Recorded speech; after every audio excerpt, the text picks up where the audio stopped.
2019 में कांग्रेस की सरकार बनी और सरकार बनाने के कुछ समय के बाद कई बड़े बदलाव किए गए।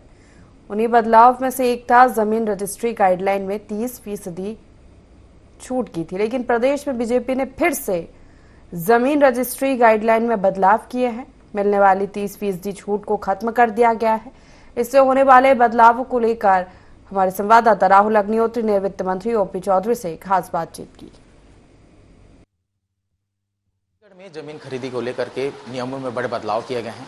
हमारे साथ चर्चा करने के लिए मंत्री ओपी चौधरी मौजूद हैं। जानेंगे क्या कुछ बदलाव हुए हैं। सर, एक गाइडलाइन की जो दर थे उसमें 30% की जो छूट दी जा रही थी उसे बदल दिया गया है। क्या कुछ प्रभाव पड़ सकता है इससे? कुछ नया बदलाव उस ढंग से नहीं किया गया है। कांग्रेस ने बदलाव किया था, गाइडलाइन रेट पे 30% की कटौती कर दी गई थी ताकि 152% वाले क्लॉज से अपने चहेतों को ज़मीन का वो बंदर बांट कर सकें।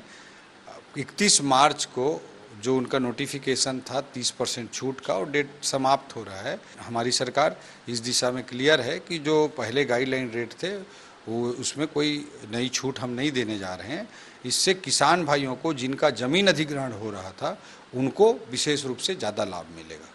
जी, ये गाइडलाइन में तो आप लोगों ने बदलाव कर दिया, लेकिन पंजीयन शुल्क को लेकर भी संशय बना हुआ है। 1% से बढ़ाकर 4% कर दिया था। क्या कुछ उसको लेकर निर्देश दे सकते हैं आप? पंजीयन शुल्क में हमने कोई नई वृद्धि करने का अभी कोई निर्णय नहीं लिया है, और आचार संहिता भी अभी जारी है, और हम परसेंटेज में देखते हैं, बट गाइडलाइन रेट अन्य राज्यों की तुलना में बहुत कम है, तो टोटल अमाउंट इसलिए बहुत कम है छत्तीसगढ़ में।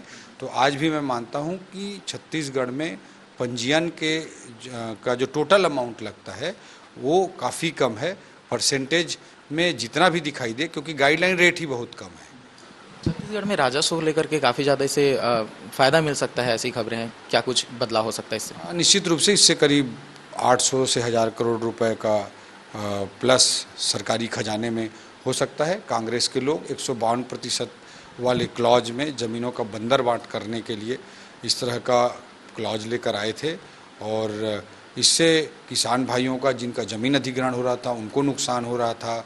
एक लोअर मिडिल क्लास का जो जेन्युइन बायर होता है, वो जो लोन लेकर के प्लॉट खरीदता है, उसको गाइडलाइन रेट कम होने से कम लोन मिल पा रहा था, उनको लोन भी ज़्यादा मिल पाएगा। इस तरह से मुझे लगता है कि आम लोगों के हित में है। जिस तरीके से मोदी जी ने कहा है ना खाऊंगा ना खाने दूंगा, वैसे ही कुछ छत्तीसगढ़ में भी देखने को मिल रहा है, क्योंकि जिस तरीके से नियमों में बदलाव किए गए हैं निश्चित तौर पर आम जनता को लाभ पहुंचेगा और छत्तीसगढ़ के राजस्व में भी काफ़ी ज़्यादा वृद्धि होने की आशंका जताई जा रही है। कैमरामैन अखिलेश पवार के साथ मैं राहुल अग्निहोत्री, ND24 रायपुर।